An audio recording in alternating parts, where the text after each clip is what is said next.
Now, those of us in the alleged free West have often found ourselves mocking the Chinese government for its massive censorship campaign launched against its own citizens. But on a surface level, it appears that they are finally doing something right for a change. Although the article was written nearly a month ago, I simply just couldn't let this fly under the radar unnoticed by us. So, the article reads, Chinese police are cracking down on quote-unquote extreme feminism online. So, the article continues saying, local authorities justify crackdown with claim that feminists and animal rights activists want to disrupt social order. And they're not lying, because you look around in the West, especially US, and even more so, especially Canada, that is exactly what they're doing. There are many kinds of online content that Chinese authorities deem inappropriate. Sensitive political comments, violence in games, and all pornographic content. Now, one more thing has been added to a local police watch list: extreme feminism. The internet police in Mianyang, a town in Sichuan province, said in a Weibo post yesterday that the primary task in cleaning up the internet, quote-unquote, is to crack down on extremism. This includes extreme feminism, which the post specifies using as the fight for women's rights as a cover for creating social conflict.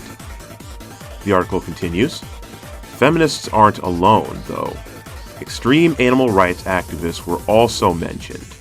The police argue that these extreme organizations take a quote-unquote seemingly just stance to gain large numbers of supporters who can later be mobilized to stir up trouble and disrupt social order.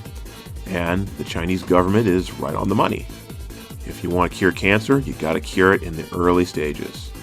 So the article continues saying, many righteous netizens often suffer from organized attacks, the Mianyang internet police said. China now has hundreds of local internet police accounts on Weibo, WeChat, and Baidu Tieba. They're tasked with monitoring the internet 24 hours a day, and their activities are varied. They crack down on illegal and harmful information, stop bad behavior online, and other online crimes, even share educational posts and debunk rumors about cybersecurity. They all use the same name in their social media profiles: Internet Police Patrol and Law Enforcement. Article continues saying, the Weibo, or Weibo, I'm not sure how you pronounce it, Weibo, whatever. The Weibo post drew strong reactions, both for it and against it. While many users commented that there are more serious social problems authorities should address, others applaud the effort to stop extreme feminists who are purportedly provoking conflicts. The harm of extreme feminists is no smaller than that of terrorists, said one comment, with more than 900 likes. Yeah. But that was considered one of the more milder ones. Other anti-feminist comments were far more abusive. Yeah, probably wasn't abusive enough, if you know what I mean. Wink, wink. The strong attack against extreme feminism came after a series of controversial events concerning questions of gender equality. One company at the center of the debate is German mechanical keyboard maker Cherry. One of its lucky drawing campaigns said that it was aimed at male users only, leading to some female users to ask if the company thinks women don't deserve to play games. After several exchanges, the company, or whoever was running its Weibo account, fired back with graphic language. The intense online exchange prompted calls for a boycott of the company's products, but it also drew a number of comments saying that radical feminists were maliciously picking fights. The attitude of certain government agencies further fueled the debate.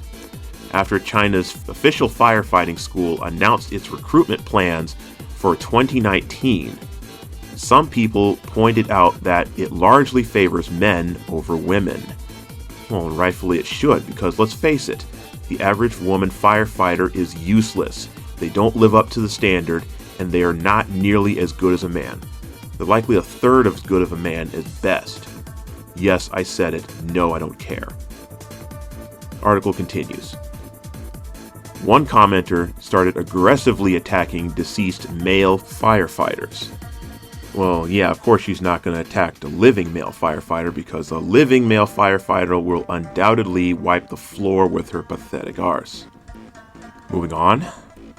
The Communist Youth League of China chimed in with an article criticizing the aggressive comments, and Shenzhen Internet Police said that they arrested a user called out by the firefighting department. This has led some people to worry that the police are using the word extremism as an excuse to target more people. Some of them are truly annoying, one Weibo user said, referring to radical feminists. But when an official internet police account wants to arrest you at will in the name of extremism, I think that's the most terrifying thing. And that is the end of the article. So there's a reason why I read the article in its entirety instead of just linking it in the description, hoping that you'll look over it and make your own conclusion. Now, I know a lot of you guys are initially going to be thinking, yes, China's finally getting woke. This is awesome. Well, don't get me wrong, it is. I actually found it kind of funny, and I'm actually kind of glad that feminists are actually being censored and actually experiencing a dose of their own medicine for a change. But I think that some of you guys need to be reminded that this is China. And what is China? It's a communist country. Now, some people say that China is only communist in name now, but it's still a communist country nonetheless. Now, first of all, note how the article and how the Chinese government puts a great emphasis on the word extremism. The word extreme is an adjective that can be applied to anything they seem fit. It just so happens that they're applying it to feminism now because you have all these feminists that are just trying to rile up protests and whatnot. China has a very authoritarian government, and they're basically just trying to implement containment and control. They want to control the media, they want to control what you do, what you think, and how you react to certain media.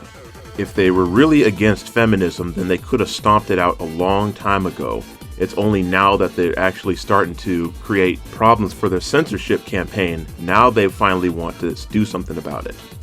So that being said, China is only red pill with an asterisk, meaning that they're red pill in their best interest for the sake of control only. So on a surface level, it may seem that censoring the hell out of them is a good idea. In actuality, it's not, and I will tell you why.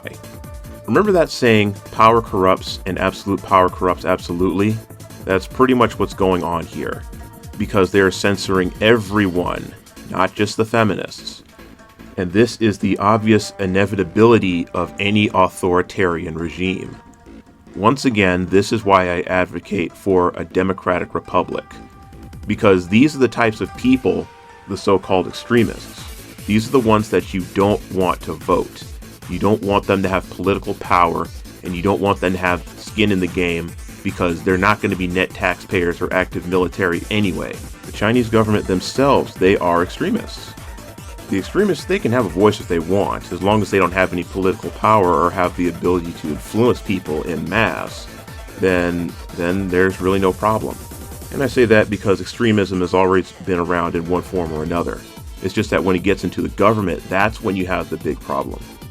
And the big problem that we have now is that we have all of this extremism on one side that seeks to silence the opposition on any side and label them as extremism. And that's basically how the left works.